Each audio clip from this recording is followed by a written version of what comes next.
Unraveling the mystery. Not a morning person. Hello, everyone. Welcome back to our channel. Today, we're diving into a fascinating phrase that you've probably heard or even said yourself, not a morning person. We'll explore what it means, where it comes from, and how you can use it in everyday conversation. So, if you've ever wondered whether you're a morning person or not, you're in the right place. The expression, not a morning person, refers to someone who does not feel energetic or finds it difficult to function well in the morning. It's not just about waking up early. It's about how someone feels and performs during the early hours of the day. If the thought of early mornings makes you groan, you might just be the perfect example of this phrase. Now, let's contrast not a morning person with its opposite, being a morning person or an early bird. Morning people are those who wake up feeling refreshed and ready to tackle the day.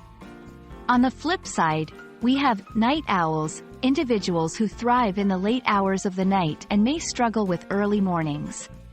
Understanding where you fall on this spectrum can help you manage your schedule and productivity better. Interestingly, being a morning person or not can be influenced by both cultural and biological factors. Some cultures value early risers and structure their daily life around morning activities. Biologically, our internal clocks, or circadian rhythms, play a significant role in determining our energy peaks and troughs throughout the day.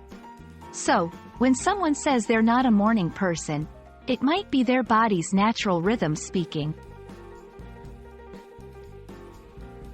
If you identify with this phrase but wish to improve your morning routine, here are a few tips.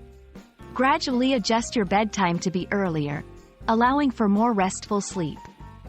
Create a morning ritual that you enjoy, making it easier to wake up. Limit screen time before bed to improve sleep quality. Expose yourself to sunlight as soon as possible after waking up to help reset your internal clock. Understanding the phrase, not a morning person, sheds light on how our individual differences affect our daily lives. Whether you're a night owl, an early bird, or somewhere in between, embracing your natural tendencies can lead to a more fulfilling and productive life. We hope this video has given you insight into this common phrase and how it applies to you. Thanks for watching, and we'll see you in the next video.